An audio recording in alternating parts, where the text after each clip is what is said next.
Most people see a guy in a greasy hat pulling dead cars out of fields. What they don't see is the man who walked away from a corner office, a C suite salary, and a life that looked perfect on paper, just to tape a broken iPhone to a garage door and hit record. No crew, no script, no safety net. At 41 years old, Derek Bieri has built one of the most loyal audiences in automotive history, and the truth behind how he did it is stranger and more compelling than anything you'd expect. This is the real story.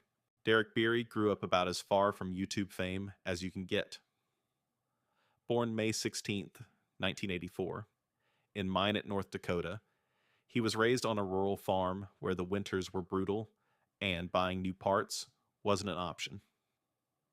His father and grandfather were his classroom.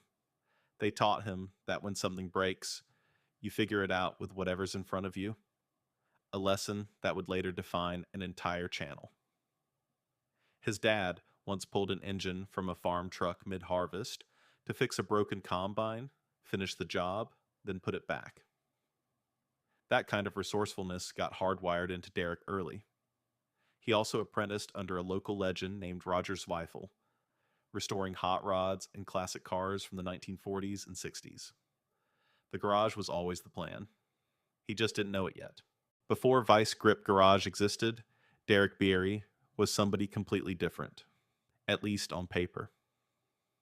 He climbed the corporate ladder all the way to C-suite executive roles, eventually owning multiple companies. By most measures, he had made it. But beneath the business suits and boardroom meetings was a man who genuinely belonged in a garage, not behind a desk.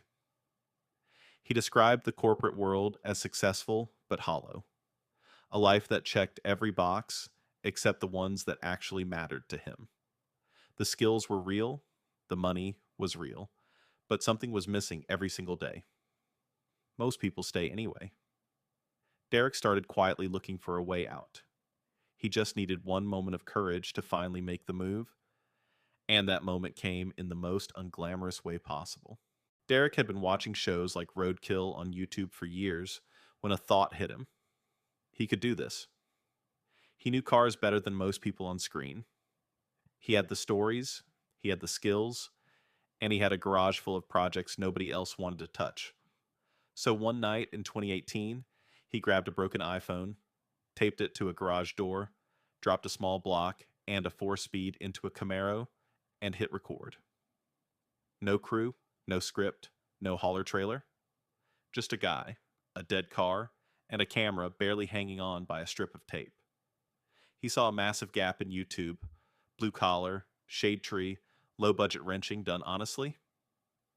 Turns out millions of people had been waiting for exactly that. Vice Grip Garage was born that night, and nothing about Derek's life would ever look the same again. Every car Derek rescues carries a story, but none hit closer to home than a 1956 Buick Special sitting in a driveway in Texas. That car belonged to his late father. It was the first car Derek ever remembered as a kid. He can still picture watching his dad paint it on a dirt floor garage while he rode circles on a plastic trike. Derek had owned the Buick at one point, but life forced him to sell it. He spent the next 10 years tracking it down. When he finally found it, he bought it immediately and drove it 1,500 miles home to Minnesota in late November. In a car with a bad wheel bearing, a failing U-joint, and an overheating problem. He filmed every mile of it. That trip wasn't just content. It was a son chasing something he couldn't let go of. It wasn't long before YouTube started paying attention. A video featuring a 1968 Buick LeSabre that had sat forgotten for 26 years cracked 10 million views and introduced Derek to an audience he hadn't even targeted yet. The channel crossed 2 million subscribers and racked up nearly 300 million total views.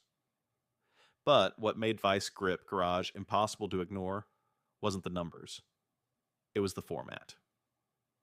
No fake drama, no $50,000 builds, no polished shop with perfect lighting. Just real problems, real solutions, and a man who invented his own language for car parts. Sparkulators, fuel maker happeners, lightning hoses. Viewers didn't just watch, they became obsessed. Derek had accidentally built a cult, and the reason was simple. In a space full of performance, he was just being himself. That turned out to be the rarest thing on the internet. By 2022, Derek had built something big enough that television came looking for him. Roadworthy Rescues premiered on Motor Trend in September of that year, bringing his barn find rescue formula to a cable audience and introducing Vice Grip Garage to an entirely new generation of car fans. The show carried the same raw energy as his YouTube channel. No hauler, no support crew, just Derek tackling impossible vehicles and somehow coaxing them back to life. Behind all of it, his wife Jessica has been the engine keeping the operation running. She's the official CEO of Vice Grip Garage, managing logistics, business decisions, and the day-to-day grind that most viewers never see. The two actually met back in 6th grade. Jessica famously gave him a hard pass at the time. Years later, she's the reason the whole empire holds together. At 41, Derek Bieri's net worth is estimated between $3 and $5 million, built entirely from YouTube revenue, merchandise, sponsorships, and television. But the more interesting truth is what he's chosen not to do with that platform. He's turned down brand deals that didn't align with who he is. He donates his motorsports competition winnings to charity. And then there's independence. A beat-up race car that a fan's late father painted as a 9/11 memorial. Derek found out the story after he bought it, and he's refused to repaint it ever since. The body stays exactly as it was, forever. That's not a content decision. That's just who he is. The farm kid from North Dakota who walked away from a corner office never stopped being that person. He just finally found the right place to put him. Derek Bieri's story gets described as a success story, but that framing misses the point. He wasn't chasing success. He was chasing something real. Every rusted out car he drags from a barn, every dead engine he coaxes back to life, is a reminder that forgotten things still have value. That patience and honesty beat flash and budget every single time. He built Vice Grip Garage without a formula, without a production company, and without pretending to be anyone he wasn't. The audience felt that from the very first video. At 41, with a TV show, 2 million subscribers, and a family operation run out of Tennessee, Derek hasn't changed the mission once. The only difference between now and that broken iPhone taped to a garage door is the scale. The man holding the wrench is exactly the same.